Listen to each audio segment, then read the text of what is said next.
नमस्कार। खेत खजाना में आपका स्वागत है। आज गुरुवार का दिन है और अगस्त महीने की तारीख हो गई है 6। आज सरसों का बाजार स्टेबल सा खुला था, पॉजिटिव मूड में खुला था, लेकिन शाम को कुछ परिवर्तन हुआ है। कितना और कहां परिवर्तन हुआ है, इस पर विस्तार से चर्चा करें। उससे पहले आपसे वही विनम्र निवेदन, यदि आप इस चैनल पर पहली बार हैं तो इसे सब्सक्राइब कर लीजिए। सब्सक्राइब करने के साथ साथ बेल आइकन को जरूर प्रेस कीजिए ताकि वीडियो अपलोड होते ही सबसे पहले आप तक पहुंचे। आप इसे लाइक और शेयर कर रहे हैं, इसके लिए आपका बहुत बहुत आभार। आज भरतपुर मंडी का भाव पूरे 8,000 पर खुला, यानी परसों जिस भाव पर खुला था आज फिर 8,000 पर खुला है। और कल खुला था 7,965 पर, 35 रुपये डाउन हुआ था। आप ये समझिए कि पिछले 3 दिन से भरतपुर मंडी का भाव लगभग बराबर चल रहा है, क्योंकि कल भी शाम को क्लोजिंग देते वक्त फिर 8,000 के लेवल तक ये पहुंच गया था।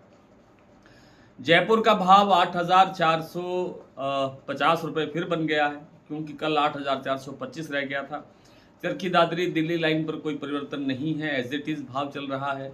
कुछ और मंडियों के अंदर भी थोड़ा बहुत सुधार हुआ है, लेकिन बड़ी तेजी अभी दिखाई नहीं दी है आज के दिन। और रही बात प्लांटों की, तो प्लांटों में गोयलकोटा प्लांट का भाव 8,300 पर स्टेबल खुला। इसी तरह से सलोनी का प्लांट भी अपनी जो कल क्लोजिंग दे रहा था उसी पर स्टेबल खुला, लेकिन आज शाम को यानी दोपहर के बाद में सलोनी प्लांट के अंदर 50 रुपये की गिरावट दर्ज हो गई। और इसी कारण से आप ये समझ सकते हैं कि भरतपुर मंडी का भाव भी 20-25 रुपये कमज़ोर हो गया। और जो कुछ अन्य प्लांट हैं जैसे बीपी आगरा का प्लांट है, वहाँ पर भी बाज़ार 40-50 रुपये कमज़ोर हुआ।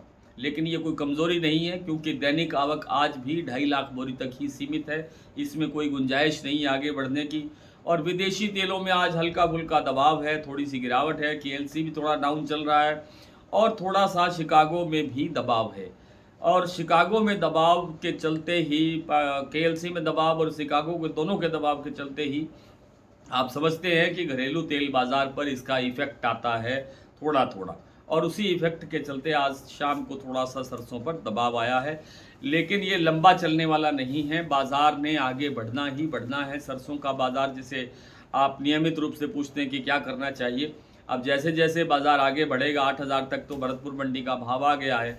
8,500 के करीब है जयपुर का भाव, और इन्होंने अगर 8,500 पर ये सस्टेन करता है, एक आधा दिन रुकता है, तो ये आप समझिए कि फिर 8650 की तरफ बढ़ेगा और भरतपुर का भाव भी 8200 की तरफ बढ़ने की प्रबल संभावना दिखाई देती है। सिर्फ एक ही फंडामेंटल कारण है, क्योंकि सप्लाई बेहद टाइट है।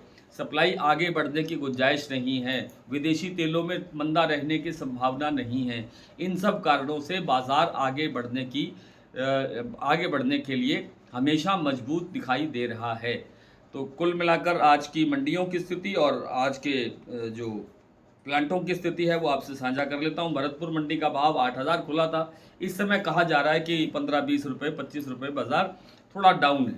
जयपुर 8,450 रुपये, दिल्ली 8,375, चरखी दादरी 8,350, अलवर 8,050, बरवाला 7,450, हिसार 7,800, गोयलकोटा 8,300, मुरैना 7,950, ग्वालियर 7,900, खैरथल 8,035, टोंक मंडी 7,980, निवई 8,000, सिवानी 8,100, नड़बई 8,000, खेरली मंडी 8,000, गंगापुर सिटी 8,081, रेवाड़ी मंडी 8,300 रुपये। शमशाबाद सलोनी का जो प्लांट है वो भाव है 9,175 और दिग्नेर 9,190। अलवर प्लांट में भाव है 9,150, कोटा में भाव है 9,150, सुमेरपुर मंडी में आज भाव रहा 8,590 रुपये और धौलपुर मंडी में भाव है 8,175। शारदा प्लांट्स 8,750, बीपी आगरा 8,715, गोयलकोटा में आपको बता ही चुका हूँ कि 8,300 का भाव है। लेकिन आज सोयाबीन में गोयलकोटा प्लांट में 200 रुपये की गिरावट आई और भाव रह गया है 6,700 रुपये। आज इतना ही, कल आपसे फिर मुलाकात होती है, तब तक के लिए नमस्कार।